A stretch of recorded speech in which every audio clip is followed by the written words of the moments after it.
Chers amis, bonjour. Paul Verbeek à l'antenne de RFM pour une nouvelle édition de Pourquoi tant de haine ? Une émission spéciale aujourd'hui puisque nous filmons deux invités. J'ai la joie de recevoir Laurent Guyénot. Bonjour. Bonjour. Et Youssef Indy. Bonjour. Je les reçois pour un débat consacré aux origines du sionisme. Alors d'abord, pour entrer en matière, pourquoi avez-vous voulu débattre des origines du sionisme ? Laurent, d'abord. Alors, très concrètement, en fait, on s'est contacté il y a pas très longtemps parce qu'on s'est répondu par article interposé. En fait, le point de départ, c'est j'ai publié un article qui répondait en fait à Dugin sur l'origine du sionisme. Donc, le sujet, c'était l'origine du sionisme. On rentrera dans les détails des arguments, mais ensuite, Youssef a publié un article qui reprenait un peu le point de vue de Dugin en quelque sorte. Et donc, voilà, on s'est dit... on ne s'est jamais rencontrés, c'est peut-être l'occasion de discuter, de débattre. C'est un sujet qui est intéressant, sur lequel on a des divergences d'analyse. On n'a pas de divergence sur le sionisme en tant que phénomène, mais sur les origines, en fait, les origines du sionisme. Ce n'est pas une question peut-être cruciale, mais c'est une question quand même intéressante et importante.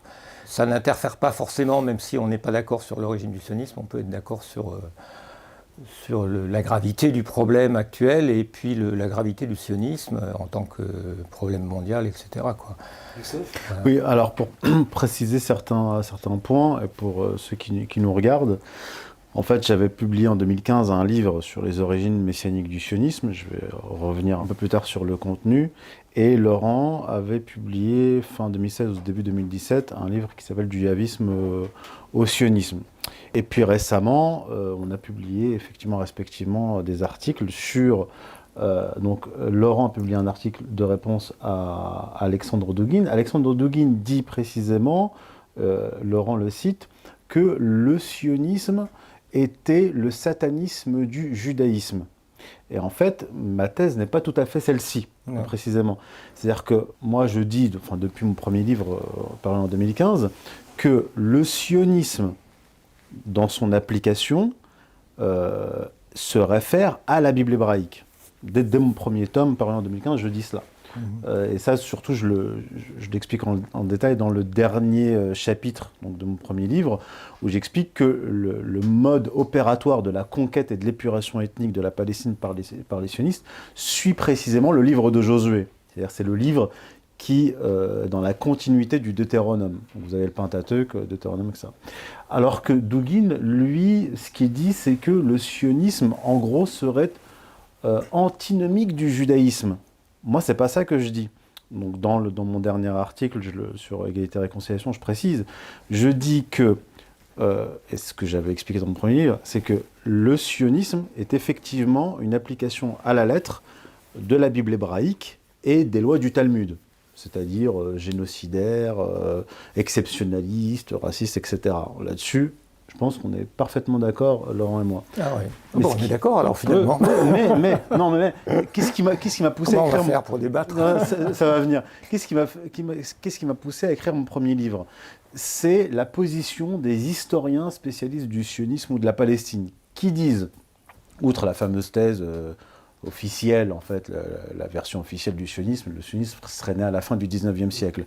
Les historiens comme, Henri Laurence, Shlomo Sand, Yaakov Rapkin et d'autres nous disent que le projet de rapatriement des Juifs en Terre Sainte pour hâter la venue du Christ est une idée née dans les milieux protestants millénaristes anglais du XVIIe siècle. Ouais. Et ce qui m'a poussé à écrire mon premier livre, c'est que j'étais en désaccord avec cette thèse. Je disais, premièrement, les milieux millénaristes chrétiens, pas seulement anglais, mais aussi allemands, hollandais, n'ont pas eu cette idée qui leur est tombée du ciel, puisque ce que j'appelle le messianisme actif, c'est-à-dire hâter la venue du Messie, ou là dans le cas des protestants, du Christ, qui est, pour les chrétiens et les musulmans, le véritable Messie, par des actions politiques, est une conception juive, qui vient donc du messianisme juif. Et donc j'ai fait ce travail-là de recherche pour trouver dans l'histoire du judaïsme comment l'interdit talmudique de retourner en Terre Sainte a été contourné. C'est pour ça que j'écris ce premier livre. C'est qu'on nous dit « Ah, mais ça ne peut pas être les Juifs qui ont eu la volonté de retourner en Terre Sainte parce que le Talmud l'interdit. » Effectivement, le Talmud, Rabbi Elbo, 3e siècle, dit qu'il est interdit d'essayer de hâter la venue du Messie, les temps messianiques, et interdit de retourner en un mur, c'est-à-dire en communauté, en Terre Sainte. Et dans mes recherches, j'ai découvert que c'est dans la tradition mystique juive, donc kabbalistique, qu'on trouve un début de contournement à partir du XIIIe siècle de cet interdit. Donc, pendant la discussion, peut-être que je rentrerai plus en... Donc moi, je ne suis pas en accord avec Alexandre Douguin qui dit en gros que le sionisme n'aurait rien à voir avec le judaïsme. Non, le sionisme est l'application à la lettre des lois juives et du projet juif. Simplement, il contourne un interdit talmudique. Ce n'est pas tout à fait la même chose. Voilà. Donc on est d'accord, alors c'est déjà pas mal, sur le fait que le sionisme est ancré dans la Bible, est enraciné dans la Bible, comme la judéité en général. Enfin, à mon avis, la judéité, elle est enracinée dans l'histoire biblique. Après, comment on arrive de la Bible au sionisme? Est-ce qu'on passe par le Talmud? Est-ce qu'on passe par l'orthodoxie talmudique? Est-ce qu'on passe par une hérésie talmudique? Est-ce qu'on passe par la Kabbale lourianique ou autre? Pour moi, c'est des questions dans lesquelles je ne vois pas bien l'intérêt de rentrer, en tout cas dans lesquelles je n'ai pas trop envie de rentrer, parce que si on rentre dans le Talmud, on rentre dans un asile d'aliénés, quoi. C'est-à-dire on rentre dans un monde qui est complètement délirant, complètement absurde, irrationnel, malade. Si on s'insère, si on s'incruste dans ce monde-là pour discuter, est-ce que l'orthodoxie talmudique dit ceci, l'orthodoxie talmudique dit donc il ne faut pas hâter la venue du Messie, donc ceux qui disent qu'il faut hâter la venue du Messie sont des talmudiques hérétiques, à qui on va dire vous devriez retourner vers l'orthodoxie. Moi, j'ai pas envie de dire aux Juifs retournez dans l'orthodoxie talmudique, parce que l'orthodoxie talmudique, pour moi, c'est de toute manière aussi malade que l'hérésie. De toute manière, les notions d'hérésie... Après, il y a aussi autre chose, c'est que les notions d'hérésie et d'orthodoxie, c'est très relatif. Hein. C'est comme dans l'histoire, c'est le vainqueur qui raconte l'histoire, et ben, c'est le vainqueur qui impose l'orthodoxie et qui repousse les autres dans l'hérésie. Donc, et puis, en fait, dans les questions... J'ai le sentiment que c'est plus compliqué que ça. Et j'ai surtout le sentiment qu'on commence à y voir clair si on essaye de voir le monde juif comme un tout, comme un ensemble, qui est traversé par comme vous l'avez montré d'ailleurs, comme tu l'as montré, Youssef, qui est traversé par des tensions dialectiques, des contradictions dialectiques, qui sont plus ou moins calculées ou plus ou moins pas calculées, mais qui, au bout du compte, finalement, il faut avancer un peu le même projet. Donc, tu as des juifs laïcs, tu as des juifs religieux. Dans les juifs religieux, tu as le judaïsme réformé, qui n'est pas messianique, qui a renoncé au Messie, enfin qui dit que c'est Israël le Messie du monde, ce genre de truc, mais ils n'attendent pas de Messie, ils ont renoncé explicitement à attendre le Messie et à retourner en Terre Sainte aussi. Donc si tu veux, le judaïsme réformé, déjà, c'est quand même 3 millions apparemment de juifs, c'est la majorité, c'est la grande majorité des juifs. C'est les juifs, alors les juifs réformés, ils peuvent être laïcs plus ou moins, c'est-à-dire ils vont à la synagogue de temps en temps, mais tu vois, c'est un peu comme le protestantisme... et après, tu as le judaïsme orthodoxe avec les talmudiques, parce que le judaïsme rabbinique moderne réformé, qui date de la Haskalah, le Talmud, à la limite, il le tolère, il le condamne pas, mais il lui renie son autorité, tu vois, donc ils ne sont pas talmudiques, hein, pas du tout. Ils n'aiment pas trop parler du Talmud. Et donc le judaïsme talmudique, donc là tu as les orthodoxes, tu as effectivement cette doctrine, c'est clair, ne hâtez pas la venue du Messie, ça c'est clair. Donc mais après, si tu veux, l'histoire avance et tous ces mouvements, le mouvement juif c'est un organisme, ça bouge. Donc ceux qui étaient talmudiques orthodoxes, j'ai l'impression qu'aujourd'hui, on les appelle, en Israël, il y en a beaucoup, hein, des juifs talmudiques, c'est les Haredim. Et les Haredim, il n'y a pas plus...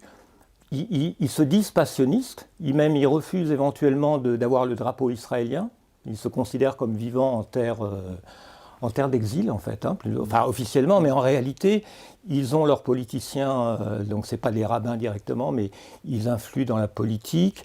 Ce sont les plus agressifs dans la défense de terre. L'assassin de Yitzhak Rabin, il venait de ce monde-là, tu vois. Donc c'est les plus agressifs. Donc à la limite, c'est du sionisme qui dit pas son nom. C'est-à-dire, oui, et c'est même de l'hypersionisme, c'est-à-dire dans la mesure où ils sont encore plus de plus farouches, tu vois, défenseurs de la conquête du Grand Israël que les juifs bibliques, tu vois.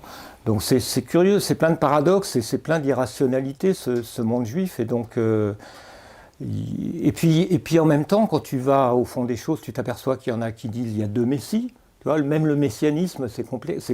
Quoi. Il y a le messie fils de Joseph et le messie fils de David. Il y a 2 messies. Et donc tu as des talmudiques qui disent, mais en fait, l'interdit ne s'impose plus parce que nous sommes dans les temps messianiques. Tu vois, Dieu s'est révélé, Dieu s'est manifesté en 1948. Il a créé, tu vois, donc parce que un des débats, c'est est-ce que Dieu se manifeste comme ça par des miracles ou est-ce que Dieu se manifeste par l'intermédiaire tu vois, en tenant la main de Cyrus ou tu vois, en agissant à travers les hommes. Quoi. Donc, il y a plusieurs points, j'aimerais qu'on rebondisse. Alors déjà, le premier point, c'est quel est l'intérêt de montrer que justement le sionisme vient du judaïsme et qui vient d'un courant du judaïsme, donc le messianisme qui contourne un interdit. C'est premièrement répondre aux historiens qui mettent ça sur le dos des protestants. Oui. Ça me semble extrêmement important.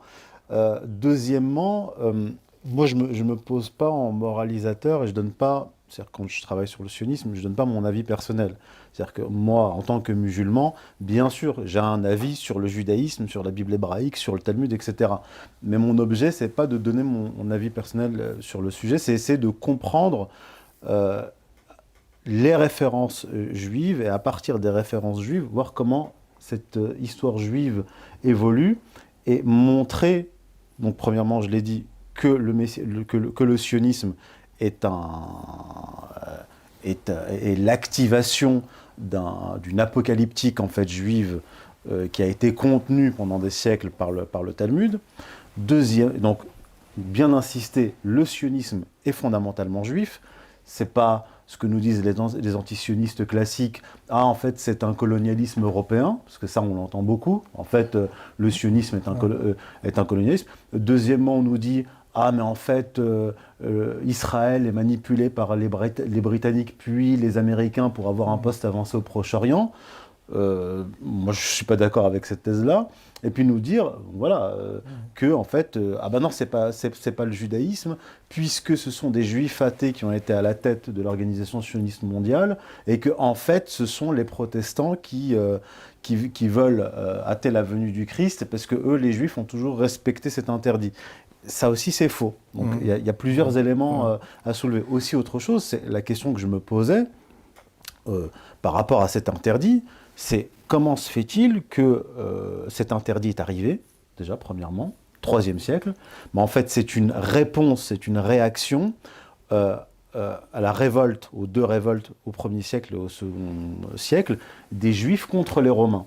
La première révolte a d'ailleurs conduit à la destruction du Second Temple. Et puis il y a eu la 2e révolte de Bar Korba, qui a été aussi une catastrophe pour les Juifs. Donc l'interdit de retourner en Terre Sainte et même de s'opposer aux nations, aux empires, est apparu dans ce contexte-là, avec Rabbi Elbo, donc maître du Talmud de Babylone. Il dit attention, il ne faut surtout pas se rebeller contre les nations, encore moins contre les Romains qui contrôlent la Terre Sainte, et ne pas essayer d'hâter la venue du Messie, parce que ça va produire des effets catastrophiques pour nous les Juifs. Et ensuite, il y a eu à travers l'histoire effectivement des tentatives. Il y a eu au VIe siècle une tentative, c'est les combattants de Tibériade qui se sont alliés aux Perses contre les Byzantins pour tenter de rebâtir le royaume d'Israël. Puis il y a eu d'autres tentatives que j'ai évoquées dans mon premier livre, au XIIIe siècle, au XVIe siècle. Mais ça a toujours été des tentatives d'une minorité de messianistes, d'apocalyptiques, qui étaient opposés aux talmudistes. Et à chaque fois, les talmudistes les ont condamnés. Ils les ont condamnés par rapport à ce que j'ai expliqué précédemment. Donc moi, je me suis interrogé, mais pourquoi est-ce qu'ils n'ont pas essayé de retourner en masse en Palestine, en Terre Sainte, en gros, depuis Bar Korba jusqu'à Theodor Herzl. Donc c'est une histoire compliquée qu'il faut expliquer. Autre dimension importante, et là qui n'a rien à voir avec l'interdit talmudique, c'est pourquoi est-ce que le sionisme politique, athée, a-t-il voulu, après quelques propositions, Patagonie, Ouganda, installer les Juifs précisément dans cette zone géographique, alors que ces Juifs-là, Herzl, même Max Nordau, Chaim Weizmann, Jabotinsky, Ben Gurion, étaient des Juifs athées. Donc, en théorie, ils ne croient pas en Dieu, et donc pourquoi créer... Et là, c'est une dimension sur laquelle j'ai également travaillé dans mon premier livre, c'est la laïcisation de la religion et la laïcisation du messianisme. Laurent est au fait de cela, c'est-à-dire que quand on s'intéresse à Ben Gurion est athée, il ne croit pas en Dieu, mais pour lui, la Bible est un manuel politique et militaire. Donc, mais ça s'explique par le fait que la Bible hébraïque est une nation portative et qu'elle est le socle culturel des Juifs religieux comme des Juifs athées.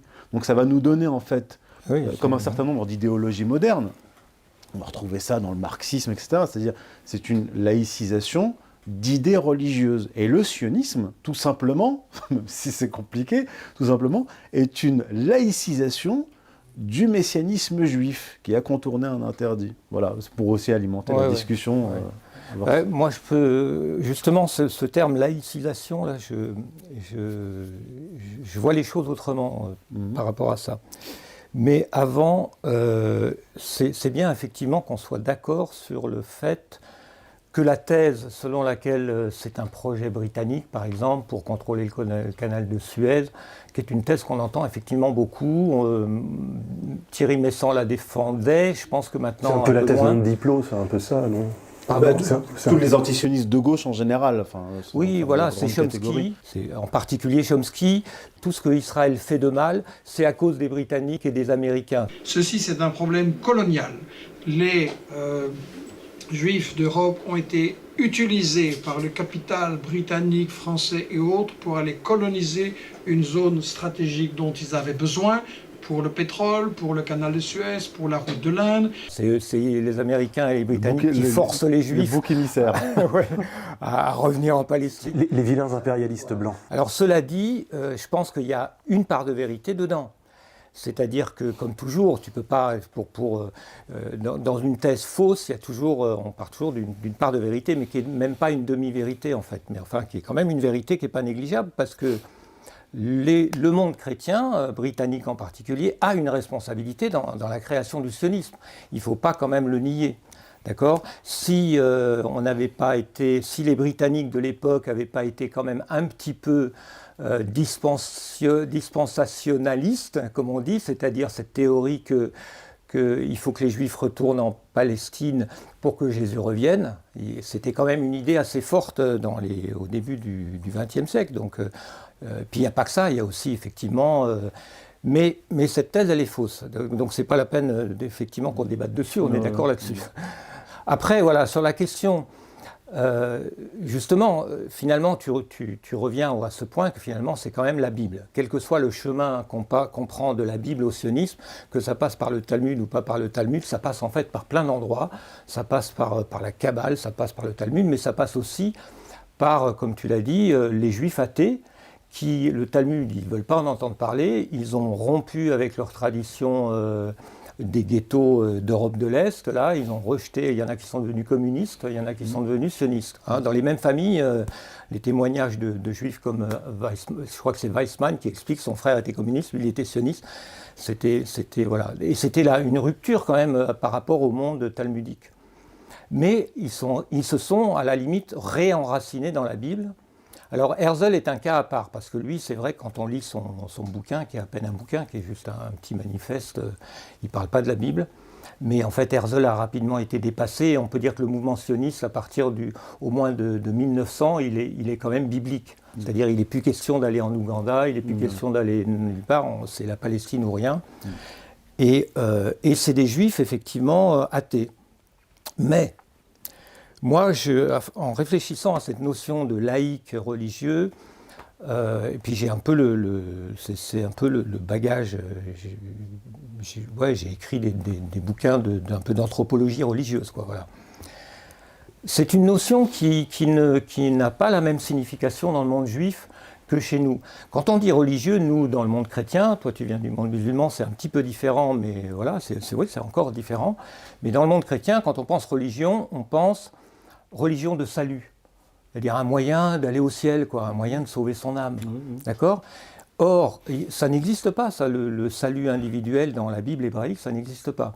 C'est le salut du peuple. Hein, donc, quand on pense religion, on pense croyance en un Dieu, croyance en une vie après la mort, mais c'est pas un élément essentiel du judaïsme, c'est un élément qui a été réintroduit d'ailleurs par Moïse Mendelssohn, à l'époque de la Haskalah, des Lumières juives. Ils ont introduit cette notion de vie après la mort individuelle, mais en réalité, le but du judaïsme, c'est le salut du peuple, hein, que c'est le peuple qui est éternel. Et donc, peu importe si tu crois en Dieu ou pas, donc si on prend quelqu'un comme Ben Gourion, effectivement, on se dit, mais comment il arrive à gérer ça dans sa tête ? D'un côté, il se dit athée, il ne croit pas en Dieu, mais d'un autre côté, il pense que Dieu lui a donné aux Juifs la terre promise, tu vois. Et ce n'est pas forcément un problème dans leur esprit, c'est-à-dire que ils se sont donné la terre promise, ils se sont choisis eux-mêmes. Ben Gourion, paraît-il, le disait comme ça, ouais, c'est nous qui avons choisi Dieu, en fait. Donc finalement, c'est à la limite un point de détail, tu vois, juif religieux ou juif pas religieux. Et dans le feu de l'action, tu as des juifs, justement, récemment, je relisais Shlomo Sand. C'est quand même un bon bouquin, Comment le peuple juif fut inventé. Je l'avais lu, je l'ai relu. Donc il montre bien ça. Il montre par exemple que Moshe Dayan, qui était le héros de la guerre des 6 jours, quand il a conquis Jérusalem, il s'est mis à dire des trucs. Ça y est, le peuple élu a retrouvé son destin, la ville éternelle. Il se met à parler comme la Bible. Ben Gourion se met à parler comme un prophète biblique. Ils sont possédés par la Bible, et peu importe, c'est pas si c'est un livre religieux ou pas un livre religieux. Pour eux, c'est un livre d'histoire, c'est le roman national. Hein, c'est si tu veux, Israël qui a été créé en 1948. Pour eux, c'est la continuité. Bon, nous, on se dit, mais ils viennent même pas de là, quoi. C'est des khazars. Enfin, on peut dire des tas de trucs, mais peu importe. Pour eux, dans leur tête, c'est ça. Ils sont le peuple élu, même s'ils ne croient pas qu'il existe un Dieu qui les a choisis. C'est curieux. C'est pour ça que cette notion de juif religieux, tu vois, ça fait partie de ces dialectiques là qui sont mouvantes. Les gens peuvent passer d'un pôle à l'autre. L'important, c'est... Je peux rebondir sur ce point-là. En fait, ça m'intéresse d'avoir ton point de vue là-dessus. Oui, alors mon point de vue, il est très clair, c'est que la religion juive est originellement une religion matérialiste. Quand on lit la Torah, je ne vais pas parler des prophètes, parce que déjà quand on arrive chez les prophètes, mais quand on lit la Torah, ce qui frappe, c'est que déjà l'Éden est sur terre. Il est quelque part en Mésopotamie. Alors que dans le christianisme et l'islam, le paradis est dans l'au-delà, dans un monde supramatériel. Et qu'effectivement, comme tu l'as dit, l'objectif du christianisme et de l'islam, c'est le salut de l'âme. D'accord ? Alors que dans la Torah, quand on lit la Torah, on parle, Yahvé est anthropomorphe, il descend pour voir ce qui se passe, il remonte, après avoir créé l'homme, il se repent d'avoir créé l'homme, donc il fait le déluge, mais après il se dit, finalement après le sacrifice de l'oiseau, un petit holocauste, là. Voilà, je sens l'odeur parfumée du sang, finalement c'est pas si mal, je vais leur dire de se multiplier, etc. On a affaire à un Dieu anthropomorphe, parce que moi je distingue, là on va pas rentrer dans ce débat-là, mais je distingue le Dieu de Moïse, Abraham, le Dieu El, et du Dieu Yahvé. qui sont en fait deux divinités différentes. Simplement, Yahvé a été amalgamé à elle et il est devenu universel. Mais bon, c'est une divinité tribale anthropomorphe. Quand on finit la Torah, le Pentateuque, on termine sur le Deutéronome qui nous parle de domination impériale, en fait, qui reprend en fait l'histoire de l'Empire assyrien. Donc en fait, le Grand Israël, c'est en fait l'Empire assyrien qui a changé de nom. On nous dit tu prêteras de nombreuses nations et tu n'emprunteras pas. Donc domination matérielle, domination territoriale, domination par l'usure. Donc c'est une religion qui est, si on s'en tient au Pentateuque, à l'origine matérielle sur terre, et l'eschatologie juive se termine sur terre avec une domination bel et bien matérielle. Voilà. Donc c'est pour ça qu'on est dans un oxymore. Quand tu dis religion matérielle, tu vois, c'est un oxymore pour nous. Mais en fait, pour eux, non. Non, parce qu'en fait, si tu es juif et que tu es athée, finalement, ça ne change pas grand-chose, puisque tu as un objectif collectif qui est matériel, qui est impérial. Quand on nous parle de la vie après la mort, dans certains passages de la Bible, en fait, on nous parle du Sheol, qui est en fait une reprise de l'Ara Ulu de la Mésopotamie, donc un monde lugubre, etc. Dans la Torah, alors que si vous prenez par exemple les évangiles, Jésus parle régulièrement du royaume des cieux. Quand vous lisez le Coran, ce qui frappe, c'est le Coran vous parle constamment de jugement dernier, du destin des âmes, de l'enfer et du paradis, alors que quand on se penche sur le judaïsme, ce qui ressort, c'est l'impérialisme, la domination, etc., etc. Donc si vous n'êtes plus croyant, à la limite, c'est pas grave, puisque d'autant plus qu'avec la réforme lourianique, le peuple juif n'est plus dans l'attente d'une rédemption que Dieu lui apporte en lui envoyant le Messie. C'est qu'il devient le Messie lui-même, un Messie collectif, qui se passe du Messie donc et qui se passe de Dieu, et qui s'apporte à lui-même la rédemption. Donc si vous êtes athée, ça ne change pas grand-chose, finalement, puisque le projet politique de la Bible hébraïque du judaïsme est fondamentalement matérialiste. Il y a un point que vous avez tous les deux abordé, j'aimerais bien peut-être que vous reveniez dessus, c'est que en examinant en fait les allers-retours, les circonvolutions des différentes doctrines juives relatives au sionisme, on a envie de se dire finalement, bon, il y a une certaine vanité à les étudier dans le détail. Quand on voit à quel point tout se retourne, tout est malléable, finalement, vous peut-être mieux s'intéresser à ce qu'ils font plutôt qu'à ce qu'ils disent qu'ils font, que finalement ces doctrines sont des écrans de fumée jusqu'à un certain point, disons. Qu'est-ce que vous en pensez, Laurent ? Ouais, mais non, justement, parce que quand même, il faut déconstruire leur discours. Ça fait partie c'est même le cœur de la bataille. Or, donc il faut déjà comprendre comment ils raisonnent, tu vois, et puis il faut leur...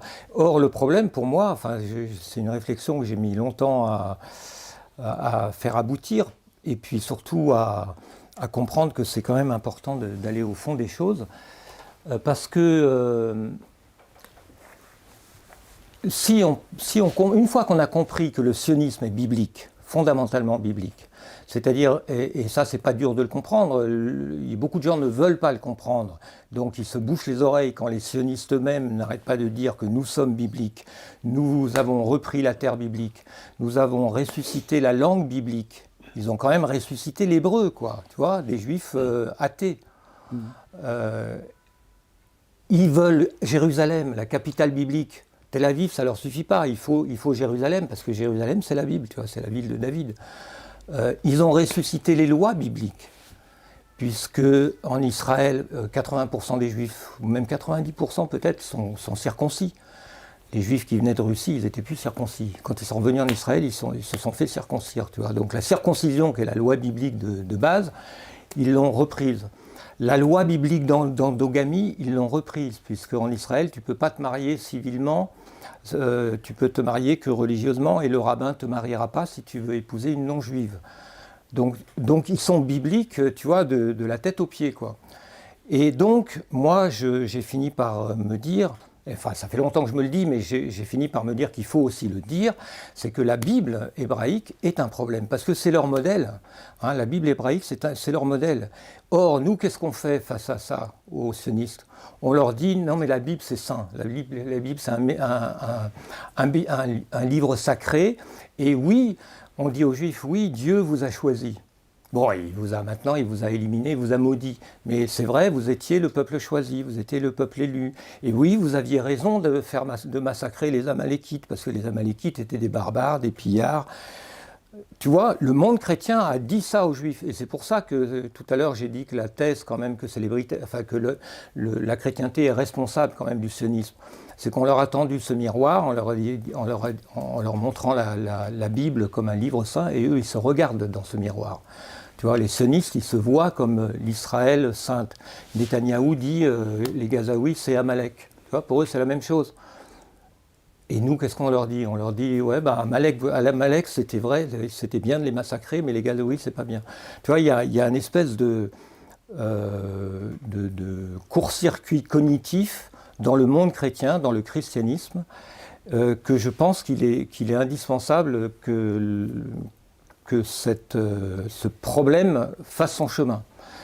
Parce qu'on a quand même une responsabilité dans la création du sionisme, on a une responsabilité, le monde chrétien, je dis le monde chrétien, je ne parle pas du monde musulman, ça c'est intéressant d'ailleurs de voir les choses par rapport au monde musulman, qui de ce point de vue-là est beaucoup mieux placé dans le combat contre le sionisme. Parce qu'au moins les musulmans, et tu me contrediras si je me trompe, Youssef, au moins les musulmans ont intégré l'idée que la Bible des Juifs, ce n'est pas la vraie Bible. Non, il y a cette notion qu'elle n'est pas authentique. Qu'elle a été falsifiée. Elle a été falsifiée. Oui. C'est déjà une porte, tu vois, pour pouvoir confronter les Juifs sur ce problème de la Torah. Que les chrétiens n'ont pas. Les chrétiens n'ont pas la capacité de dire aux Juifs, votre Torah c'est de la merde, Dieu vous a jamais choisi. Voilà. Et moi, si tu veux, c'est pour ça répond à ta question, Paul, c'est se concentrer sur ce qu'ils font plutôt que sur ce qu'ils disent. Oui, mais non, il faut aussi... de toute manière, c'est notre rôle à nous de réfléchir et de pouvoir répondre et d'aider aussi les autres à répondre, quoi. Et moi, mon problème, c'est qu'effectivement, les chrétiens ne peuvent pas répondre correctement à cette... je vais répondre, malheureusement, on n'a pas de catholique avec nous pour la prochaine fois, mais je vais prendre la défense des catholiques sur ce point-là, parce qu'il faut quand même rappeler que, il faut distinguer, Laurent... le distingue, pas là tout de suite, mais en général il fait la distinction entre protestantisme et catholicisme, et même dans le protestantisme, il y a des variantes, c'est-à-dire que tous les protestants ne sont pas sionistes, et les catholiques... Non, mais je ne dis pas qu'ils sont sionistes, je dis que...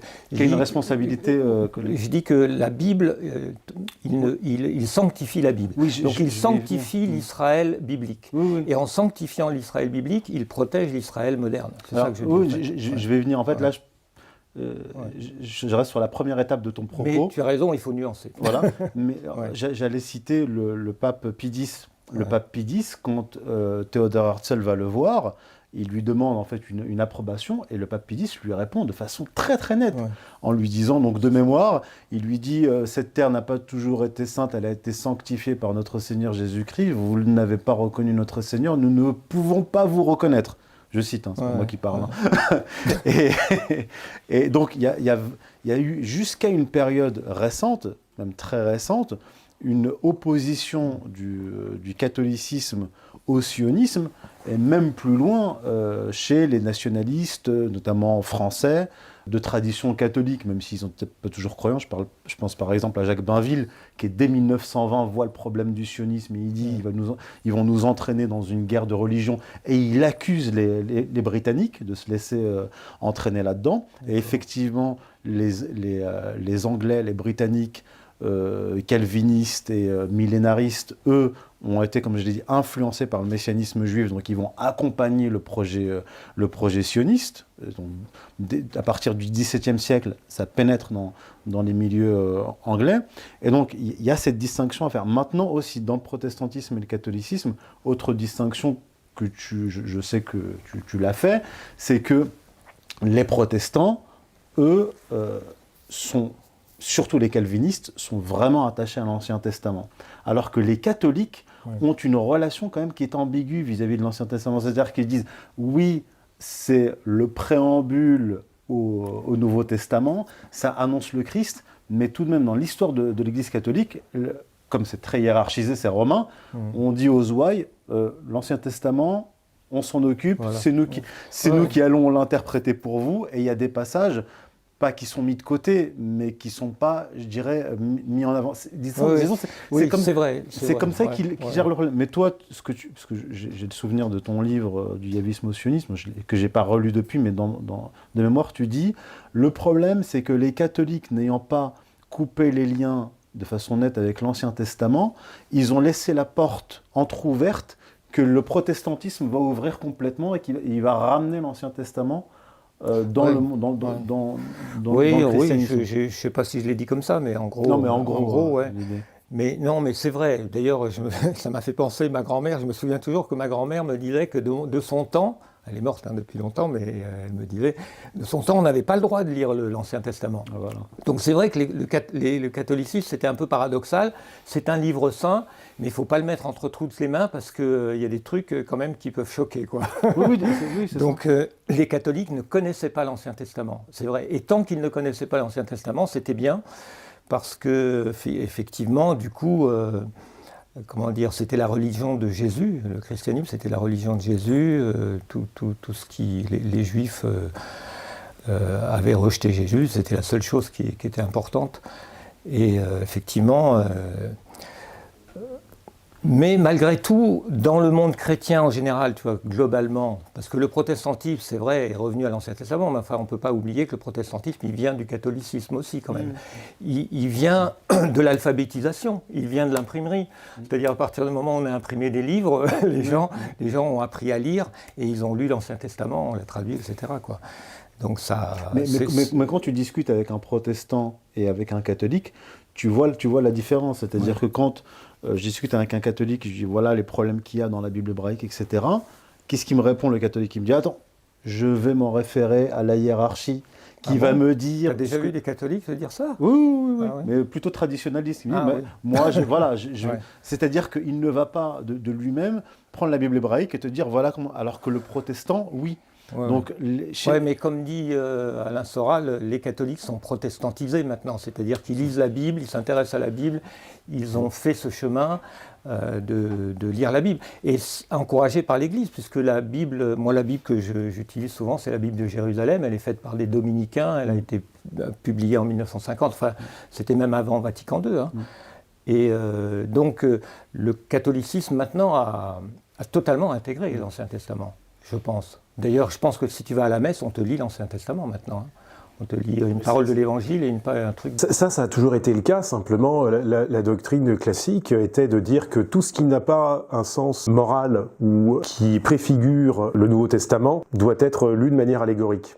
Bah oui, mais c'est plus ce que les catholiques disent. Moi, le peu que j'ai eu l'occasion... C'est le problème, oui. Ouais, l'occasion que j'ai eu de parler avec des catholiques, si je leur dis, par exemple, est-ce que c'est normal qu'il y avait, disent à son peuple, de massacrer les Amalékites, ils ne te disent pas, oui, non, mais c'est des Amalékites allégoriques, il faut combattre Amalek en soi, ou des trucs comme ça, ils ne te disent pas ce genre de choses. Ils te disent que, oui, mais à l'époque, les Amalékites étaient des barbares, des idolâtres, et donc c'était bien. Mais ça c'est très grave, et ça c'est plutôt la chute de niveau, l'appauvrissement de la culture religieuse chez les... Mais c'est très grave, mais c'est normal, parce que la Bible a été, je veux dire, c'est l'histoire qui est dans la Bible. Tu peux faire l'effort de la lire allégoriquement, mais il faut que tu mettes des lunettes allégoriques pour ça, parce que si tu lis le texte tel qu'il est écrit, c'est Yahvé qui ordonne de massacrer les Amalékites, les hommes, les femmes, les enfants, et jusqu'au dernier, et l'histoire est tellement quand même savoureuse et significative qu'il faut la rappeler.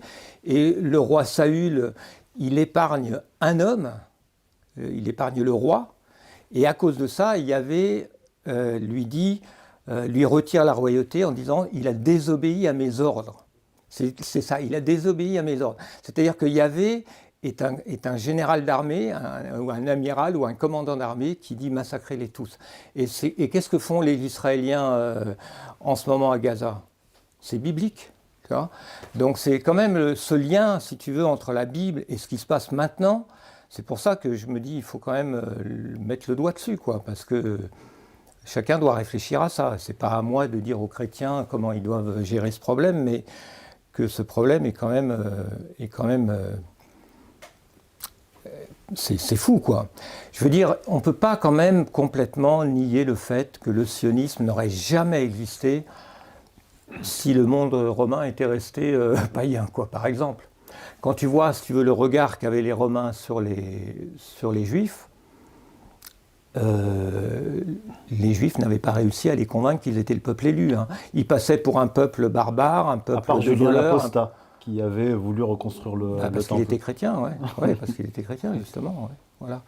Donc il y a une responsabilité. Si tu veux... Il a apostasié. Oui, pardon, oui. Tu as raison. Il a été chrétien. Oui, tu as raison. Ouais. Tu as raison. Mais... Il voulait peut-être imiter les empereurs perses. Ouais.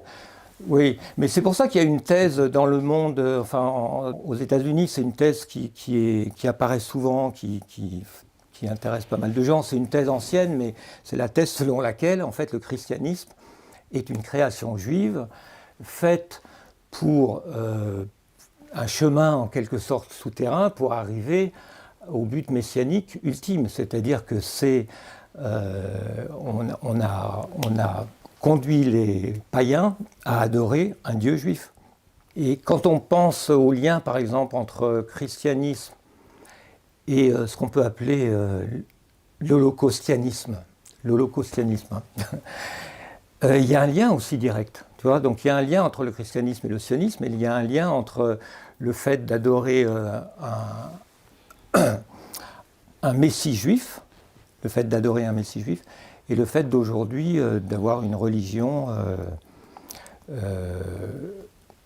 officielle, tu vois, qui nous conduit à vénérer le peuple juif, victime de crucifixion. Alors, sur le christianisme et le judaïsme, ce qui peut expliquer, entre autres choses, le rejet du Christ, Jésus, par les pharisiens, c'est que justement, le Christ ne correspondait pas au portrait robot qui a été fait du Messie dans la Bible hébraïque. C'est-à-dire qu'à partir du moment où il y a eu la chute de la royauté, la naissance, l'espérance messianique, l'attente d'un Messie rejeton de David s'est fait naître, et sur ça, c'est accolé l'eschatologie, on va dire, deutéronomique, l'impérialisme, la domination par l'usure, etc. Ce qui fait que quand le Christ est arrivé, au lieu de le reconnaître en tant que Messie, ils l'ont rejeté parce qu'il ne leur apportait absolument pas ce qu'eux, ils attendaient. Et lui, c'est plutôt inscrit dans la tradition des prophètes qui, eux, étaient radicalement opposés aux pratiques des Juifs. Je pense à Isaïe, je pense à Jérémie. Et puis ensuite, les chrétiens, c'est une forme de dialectique, les chrétiens se sont posés comme le nouvel Israël, et qu'en fait, l'alliance était rompue, et qu'ils devaient être remplacés. Et maintenant, alors là, parce que tu as parlé de l'Holocauste, on va faire un bond en avant, et en fait, là, alors déjà, précisons les termes, c'est-à-dire que le terme de Shoah est arrivé postérieurement à la Nakba. La Nakba, qui veut dire catastrophe, a donné naissance au terme Shoah, c'est-à-dire qu'il y a eu une catastrophe, mais cette catastrophe-là, il faut vite la gommer par l'ultime catastrophe, la seule et unique catastrophe. Mais avant qu'on parle de Shoah, on parlait d'Holocauste. Ouais. Or, Holocauste signifie sacrifice. Or, le sacrifice volontaire. Oui. Le sacrifice, dans la Bible hébraïque et dans les traditions, a plusieurs fonctions. Et l'une des deux fonctions, il y a deux fonctions principales, c'est fonction expiatoire et fonction rémunératoire, pour obtenir quelque chose. Et là, on en vient au remplacement du christianisme par le culte de la Shoah, c'est-à-dire que ce n'est plus en fait le Christ qui a fait le chemin de croix, ce sont les Juifs qui ont fait le chemin, le chemin moderne par des trains, jusqu'au Golgotha qui est Auschwitz, et là ce n'est plus le Christ qui est l'agneau sacrifié, mais c'est ce Messie collectif qui est le peuple juif. Donc effectivement, il y a une première phase. C'était une passerelle. On peut dire que le christianisme a été une... Enfin, oui, mais a posteriori, c'est facile de dire, c'est comme certains qui disent ça sur l'islam, qui disent a posteriori, ah mais oui, finalement, l'islam a pu servir de... Donc le truc, c'est qu'on peut toujours réécrire l'histoire a posteriori. Ce que je veux dire par là, c'est qu'il y a eu un premier remplacement du judaïsme par le christianisme en disant la religion véritable c'est le christianisme et qui n'a rien à voir avec le judaïsme, parce que quand on lit la Bible hébraïque et les évangiles, il y a quand même, on a affaire à deux religions totalement différentes. Bah oui, mais ça, les chrétiens ne disent pas ça. Oui, mais en tout cas, c'est ce qu'on lit. C'est ce que toi tu vois et moi aussi. Mais... quand je lis la Bible hébraïque et je lis les évangiles, je vois deux religions différentes. Mais justement, toi, tu es musulman d'origine, enfin je suis musulman. Tu es musulman. Et donc, quand tu parlais de Jésus, je te suis.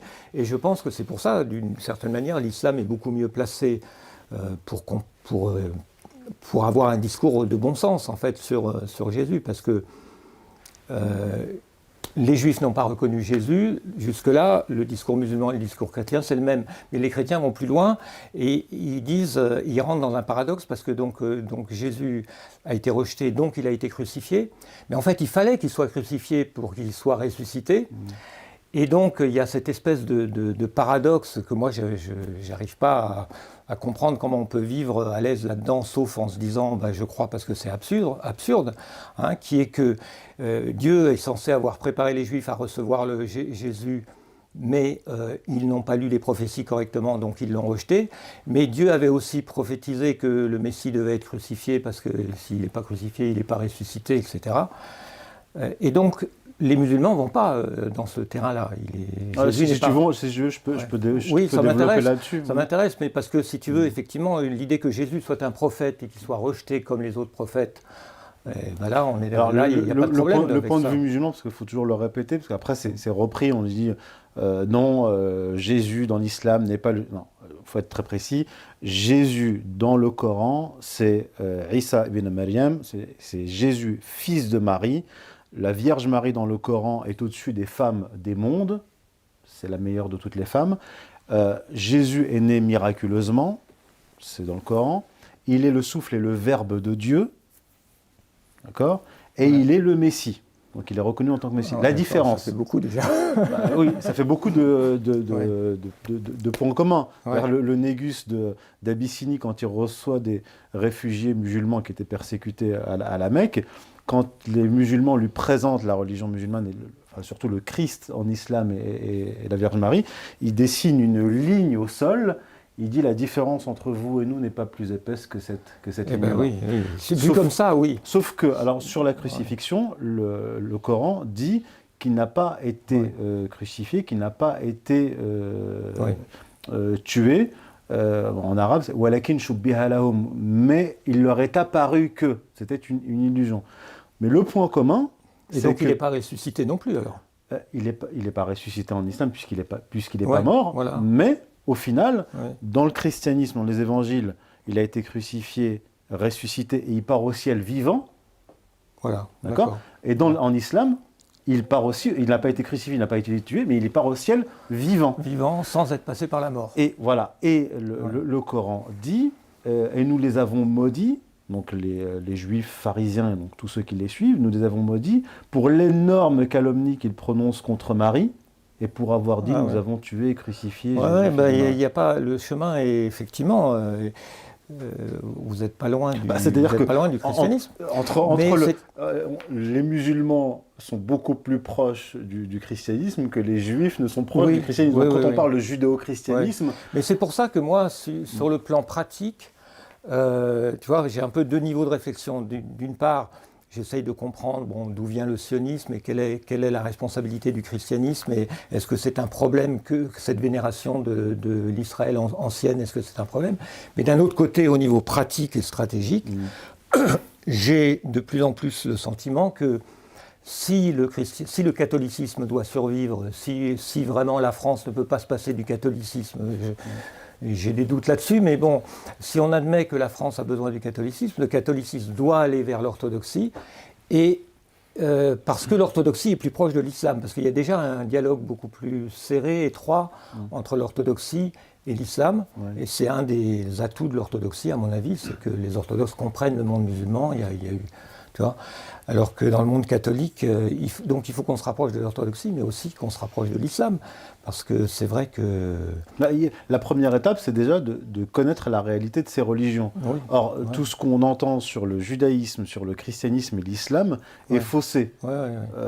Et quand on nous parle de la relation de l'islam aux juifs et aux chrétiens, c'est faussé. C'est pour ça que moi, je reviens au texte. C'est-à-dire, qu'est-ce que dit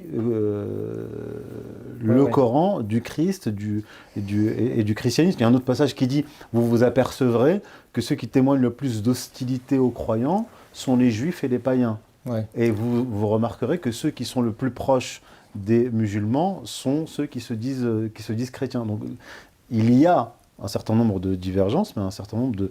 Mais pour revenir au sionisme, si on s'adresse aux catholiques, même aussi aux musulmans, mais aux catholiques, il faut revenir à ce rapport de l'Église, à l'époque du pape Pie X, au sionisme. Et même un catholique aujourd'hui, de toute façon, ne peut pas être sioniste. Un, parce que l'Église s'y était opposée, mais pas seulement. Deux, l'Église, la tradition catholique, ne reconnaît plus le peuple juif comme le peuple élu. Donc il n'a aucune légitimité à retourner en Terre Sainte. Et d'ailleurs, pourquoi j'utilise les sources juives, c'est dire aux sionistes, qu'ils soient croyants, athées ou tout ce qu'ils veulent, et aussi aux non-juifs, leur dire la création de l'État d'Israël ne se justifie pas historiquement. Elle ne se justifie pas génétiquement, parce que les Ashkénazes, la majorité des Juifs, ne sont pas les descendants des Hébreux, et ça ne se justifie même pas du point de vue de la loi juive, parce qu'ils sont censés attendre la venue du Messie. Et même si on rentre dans l'histoire précise de la création du foyer national juif, puis des plans de partage, etc., de la conquête et de la proclamation de l'État d'Israël, tout cela est en contravention avec le droit international. Donc, du point de vue catholique, Israël est illégitime. Du point de vue juif, Israël est illégitime, si on s'en tient au Talmud. Du point de vue musulman, Israël est illégitime. Du point de vue génétique, Israël est illégitime. Du point de vue du droit international, Israël est illégitime.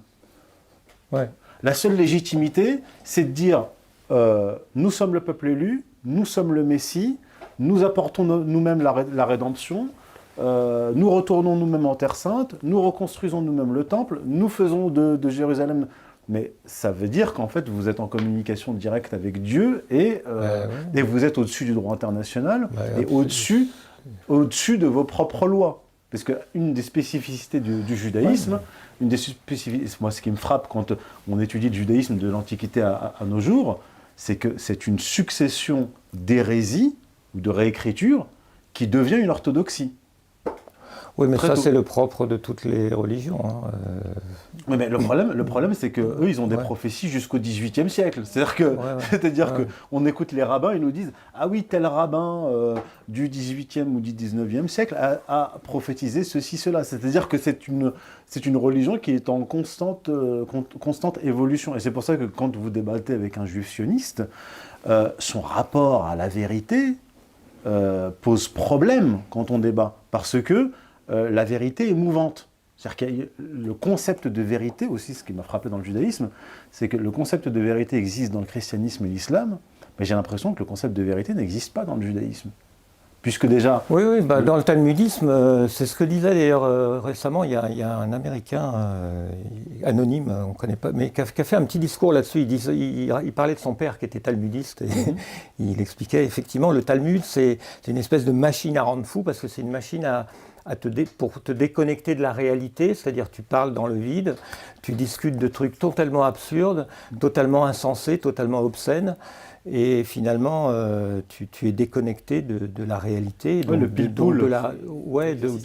déconnecté de la notion de justice, c'est-à-dire déconnecté des notions de morale, quelle que soit.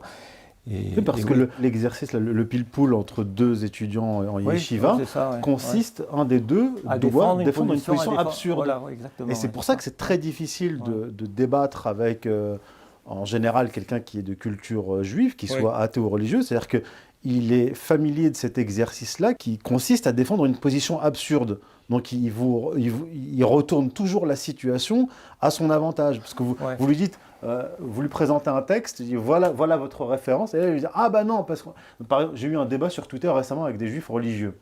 C'était très intéressant parce que je leur dis mais le Talmud de Babylone, Rabbi Elbo, Shir Hachirim Ketubot 111a, vous dit voilà, vous n'avez pas le droit de revenir en terre. Il me dit ah mais c'est une agada. Une agada, en fait, c'est un récit qui n'a pas valeur de loi. Et je dis, bah non, c'est un midrash. Le midrash, c'est l'interprétation biblique qui fait force de loi dans le Talmud. Et là, il me répond, ah, c'est une agada midrash. Alors là, je me suis dit, mais ils sont vraiment trop forts. C'est-à-dire qu'ils ont toujours... C'est à la fois vrai, à la fois faux. C'est la version pauvre du sophisme contre Socrate. Il faut lire Platon, le sophiste de Platon, pour comprendre un peu ce qu'est le talmudisme. Mais tu disais, ils sont au-dessus de la loi. C'est quand même aussi le fond du problème, si tu veux, c'est qu'ils sont... et ça nous renvoie encore une fois à la Bible. C'est-à-dire que malgré tout, quel que soit leur discours irrationnel, la base... de tout ça, c'est l'idée qu'ils sont quand même supérieurs. Le peuple juif est supérieur, le peuple juif a été élu. Alors les juifs athées vont transformer éventuellement cette élection en supériorité génétique ou je ne sais quoi. Le peuple juif est supérieur. Et ils le prouvent. Ils sont supérieurs et la preuve en est qu'ils nous dominent totalement, quoi. Ils sont sur le point de contrôler le monde. Donc tu vois, il y a éventuellement aussi une justification quasiment darwinienne. Il y a beaucoup de juifs qui trouvent l'explication de leur supériorité dans le darwinisme. Tu vois, les persécutions les ont purifiés, etc. Bon. Mais au fond, ce n'est pas du darwinisme. À la base, c'est quand même de la Bible, c'est quand même biblique. Hein, ils sont le peuple élu. C'est pour ça que moi, je pense que c'est toujours important de revenir à ce point-là. Et malgré tout, et on bute, tu vois, quand on parle avec des chrétiens, on bute contre ce point que oui, du point de vue chrétien, les juifs ont été élus par Dieu. Et ça, pour moi, c'est devenu insupportable. C'est un truc, je pense que c'est le nœud du problème. Et tant que nous, en tant que monde chrétien en général, et éventuellement peut-être en tant que monde musulman, je ne sais pas, tant que nous, on valide ce paradigme de l'élection, on valide l'idée que Dieu, le Dieu créateur de l'univers, à un moment donné, il s'est dit, tiens, je vais choisir ce peuple-là du désert, là. C'est d'une absurdité telle qu'il y a un moment, il faut qu'on en sorte. Mais je pense, tu vois, quand je t'entends parler un peu de l'islam, je pense que l'islam est mieux préparé pour approfondir ce problème, tu vois. Alors, il y a deux points importants que tu viens de soulever. Le premier, c'est sur l'élection. En général, en réalité, il ne faut pas parler d'élection, mais de choix. C'est-à-dire qu'ils ont été choisis pour une mission particulière. Or, cette élection, ce statut de peuple choisi, ils l'ont perdu. Et d'ailleurs, c'est même pas... Sans aller chez les chrétiens et les musulmans, même dans la Bible hébraïque et chez les prophètes, on retrouve cette chute. C'est-à-dire, on leur dit, voilà les conditions pour demeurer en Terre Sainte et pour être aimé de Dieu. Si vous ne remplissez plus ces conditions, vous allez chuter. Et d'ailleurs, destruction du royaume d'Israël par les Assyriens, punition. Destruction du royaume de Juda par les Babyloniens, punition. Destruction du second temple par les Romains, punition. Et même les Juifs eux-mêmes, dans la tradition juive, reconnaissent que c'était des punitions et qu'ils n'ont plus le statut de peuple choisi. Pourquoi ? Parce que si ils n'ont plus ce statut, ça signifie, ça explique pourquoi ils ont erré et qu'ils ont perdu leur royaume. Et d'ailleurs, ils parlent tout le temps de rédemption. Oui. Ils parlent de rédemption. Mais s'il y a rédemption, ça veut dire qu'il y a eu chute. Donc en fait, officiellement, même du point de vue du judaïsme, il faut leur dire, même dans vos sources, on voit que vous êtes tombé, vous avez chuté et que vous attendez la rédemption. Or, vous voulez être des auto-rédempteurs. Vous voulez vous apporter vous-même la rédemption. Et les juifs antisionistes, c'est intéressant, parce que même dans les sources juives, il y a vraiment des choses intéressantes. Ils disent quoi, les talmudistes en général, les antisionistes ? Ils disent, bon, on a été punis par Dieu qui a utilisé les Assyriens, les Babyloniens, les Romains. Et on doit rester soumis aux nations, sinon on va être de nouveau puni. Et quand il y a eu l'essor du sionisme, le mouvement sioniste, certains rabbins, que je cite d'ailleurs dans mon article, disent pendant les événements de la Seconde Guerre mondiale, disent c'est une punition à cause du sionisme. Et aujourd'hui encore, les juifs antisionistes disent la création de l'État d'Israël va nous apporter une punition plus grande encore que les autres. Bon, je ferme la parenthèse. Mais j'aimerais aussi rebondir sur le... Attends, je peux répondre à ça peut-être, parce que sinon après j'oublie. Vas-y. C'est intéressant, tu dis, d'accord, les Juifs eux-mêmes éventuellement sont prêts à admettre qu'ils ont perdu la bénédiction de Dieu parce qu'ils n'ont pas obéi à l'alliance, ils n'ont pas obéi à la loi de Dieu. Mais c'est quoi la loi de Dieu? La loi de Dieu, c'est pas faites le bien, la loi de Dieu, c'est rester séparés. N'interférez pas avec les goïs. Ne vous assimilez pas. Essentiellement, c'est ça. C'est la séparation. La loi, c'est la circoncision, la séparation. Donc c'est pas, ça revient. Je parlais tout à l'heure du roi Saül. Tu vois. Pourquoi il a perdu l'élection? Parce qu'il n'a pas obéi aux ordres de Dieu de massacrer les Amalékites. Tu vois. Donc quand les chrétiens disent vous avez perdu l'élection. Vous avez perdu l'élection, pourquoi? Parce que vous n'avez pas été fidèle parce que vous n'avez pas reçu le Messie, mais en fait vous n'avez pas reçu le Messie parce que déjà vous n'aviez pas suivi la loi. Mais ce que les chrétiens ne comprennent pas, c'est que la loi que les Juifs sont censés suivre, c'est la loi de la sociopathie, c'est-à-dire la loi de se séparer de l'humanité, de rester, de considérer le reste de l'humanité comme... de haïr le reste de l'humanité comme Dieu haït tous les ennemis d'Israël, tu vois ce que je veux dire. Ce que je veux dire par là, c'est que même cette notion de vous êtes élu mais vous avez perdu l'élection, même cette notion-là, elle est problématique parce que la raison pour laquelle le peuple juif a perdu l'élection, c'est que ils ont fait, si tu veux, Dieu punit l'assimilation. C'est-à-dire que ce que nous, on aimerait voir les Juifs faire, c'est-à-dire s'assimiler, respecter les pays dans lesquels ils sont, la culture des gens, de leurs voisins, etc., eh bien, c'est ce que Dieu ne veut pas qu'ils fassent dans l'Ancien Testament. Tu vois ce que je veux dire? Donc même là, si tu veux, même si on essaye de trouver une logique à ça, moi je dis non, il y a quand même une logique qui il y a aussi, moi je pense aussi, surtout à la période postérieure. C'est-à-dire qu'après avoir reçu les punitions divines, parce que eux, ils ont leur interprétation de la punition divine, et les chrétiens et les musulmans ont aussi une interprétation de la punition divine. C'est-à-dire que du point de vue de l'islam, par exemple, quand il dit le Coran dans la sourate Isra, le voyage nocturne, il dit nous vous avions annoncé dans les Écritures que par 2 fois vous afficherez une extrême arrogance en terre, sur la terre, donc en terre sainte, et vous hausserez à trop haute, c'est-à-dire vous serez arrogant et vous serez corrupteur. Et c'est pour ça qu'on vous a envoyé des armées qui ont détruit les 2 temples, etc. Alors que du point de vue des Juifs, il y a ce dont tu as parlé, mais il y a aussi d'autres lois, à savoir simplement violer le Shabbat, ou alors adorer d'autres divinités, puisqu'ils ont été longtemps polythéistes, d'ailleurs, et aussi la période postérieure, parce que qu'est-ce que dit le Talmud après la destruction par les Romains, etc., ceux qui les ont précédés, c'est « vous devez rester soumis aux nations ». C'est-à-dire que vous devez certes vivre en communauté, dans des ghettos, mais vous devez en aucun cas essayer de vous rebeller contre les nations. C'est-à-dire que, étant donné que vous avez chuté, Dieu vous a soumis aux nations.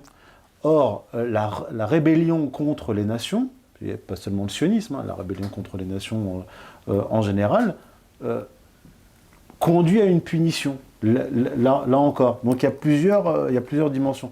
Et j'aimerais rebondir à ce que tu avais dit sur l'islam, mais je sais plus ce que tu as dit. Oui, par rapport aux lois et la position de l'islam. Qu'est-ce que la loi juive du point de vue du christianisme? C'est ça qui est frappant. C'est une question importante et qui n'est pas forcément évidente.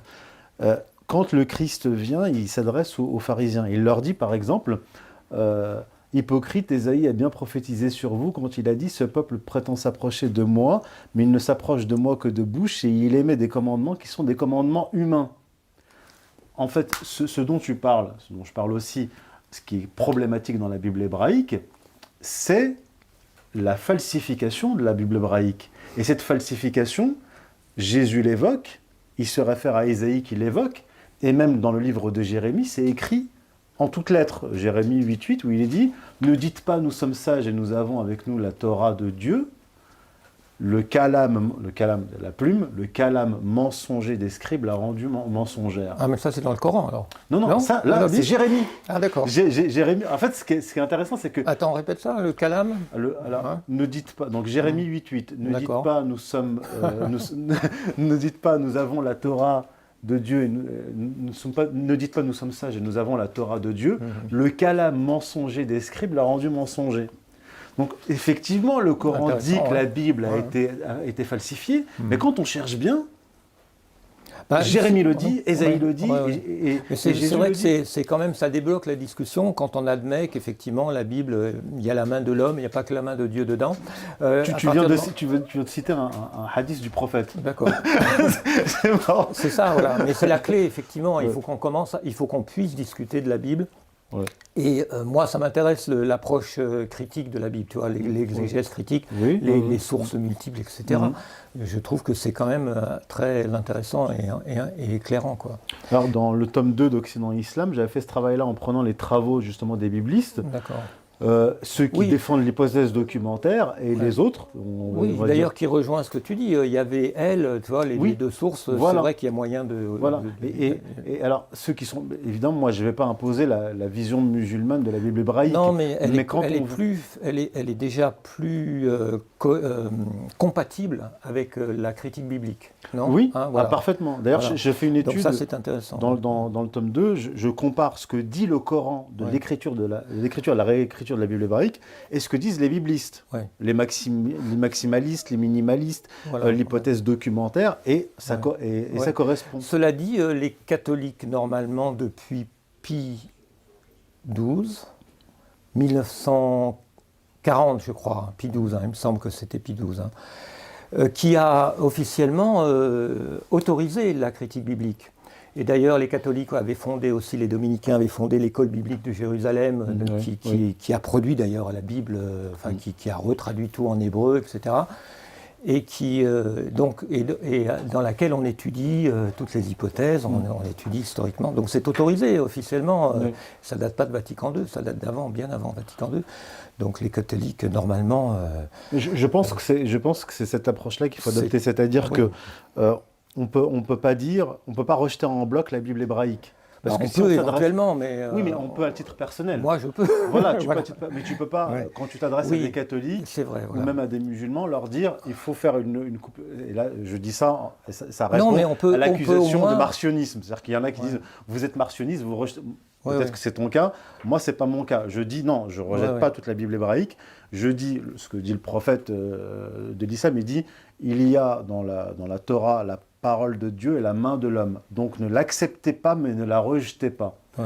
Et quand on lit les études bibliques, on se rend compte qu'effectivement, il y a beaucoup d'éléments dans la Bible hébraïque qui sont historiques. C'est-à-dire que la Bible hébraïque n'est pas un tissu de mensonges. Il y a des éléments qui sont vérifiés et vérifiables. Et il y a d'autres éléments qui sont de pures inventions, des mythes, des ajouts et des exagérations. Ouais. Mais si on fait tout ce travail, ce que j'essaie de faire dans le tome 2, c'est-à-dire prendre les études bibliques, prendre les évangiles, que dit le Christ aux pharisiens? Qui sont les pharisiens? Quel est leur lien avec les Lévites, avec ceux qui ont falsifié la Torah? Que dit Jérémie? Que dit Ésaïe? Quand on prend tous ces éléments-là, là on dit, bon, ok, les Juifs peuvent être en accord avec ce qu'on dit, puisqu'on utilise des références bibliques. Les chrétiens peuvent être en accord avec ce qu'on dit, puisqu'on utilise des références évangéliques. Les musulmans peuvent être d'accord avec ce qu'on dit, puisqu'on utilise des sources coraniques qui parlent de la falsification. Et tout cela, on le met en perspective, on le met en lien avec les études bibliques sur, par exemple, vous avez dans la Bible hébraïque, on nous dit que dans la Torah, que Moïse n'a jamais vu le Jourdain, il n'a pas passé le Jourdain, il n'est pas entré en Terre Sainte. Puis quelques versets plus tard, on nous dit Moïse de l'autre côté du Jourdain. Non, c'est pas possible. Donc, ça, depuis le IIIe siècle, on a des érudits juifs et chrétiens qui acceptent le fait qu'effectivement, il y a eu des réécritures. Mais en Europe, on va dire moderne, c'est l'école, c'est le 19e siècle, si tu veux, qui a, en Allemagne d'ailleurs beaucoup, qui a initié une approche historique de la Bible, comme c'est une source historique, donc on peut la comparer avec d'autres sources historiques de la même époque. Etc., On va essayer de voir les différentes couches éditoriales, etc. Et c'est vrai que normalement les catholiques ne devraient pas. Alors les catholiques tradis n'aiment pas ça parce que c'est et souvent ils me renvoient aussi Guénon. Tu vois, Guénon n'aime pas ça. C'est de l'historicisme donc. Mais moi j'aime ça. Je pense que c'est très utile la critique historique de la Bible pour essayer déjà de comprendre le peuple juif. Qu'est-ce que c'est que toute cette histoire, à quelle date ça remonte, etc. Quand est-ce que leur dieu anthropomorphe, leur dieu jaloux, sociopathe, a commencé à être présenté comme le créateur de l'univers, etc. Mais c'est une entreprise périlleuse pour les hommes de foi, je le conçois, quoi. Pour les catholiques, c'est une entreprise périlleuse, parce que quand tu t'engages sur ce chemin, tu arrives inévitablement, à mon avis, à l'idée que quand même la Bible est un livre écrit par des hommes, à des contextes historiques particuliers, avec des objectifs particuliers, et qu'il y a du mensonge dedans, et que voilà, et que quand Dieu parle, qui dit que Dieu parle, quoi. Finalement, je me suis dit, tu vois, le problème, la question, et j'en parlerai tout à l'heure en conférence, et on peut poser la question comme ça. C'est les Juifs ont écrit un livre qui dit que Dieu a choisi les Juifs, d'accord ? Qu'est-ce qu'on fait ? On les croit ou pas ? Tu vois ? C'est posé simplement, ouais. Ouais, moi je trouve que c'était une discussion intéressante. On a pu échanger un peu et puis. Ouais. On pourrait continuer des heures. Mais je crois qu'il faut y mettre un terme là. Ouais. En tout cas, ça fait plaisir d'entendre et de voir deux non-juifs nous parler du judaïsme, à la différence de ce que l'on voit habituellement. Chers auditeurs, chers spectateurs, si vous voulez entendre de nouveaux débats de ce type, eh bien n'oubliez pas de participer au financement associatif. À la prochaine fois.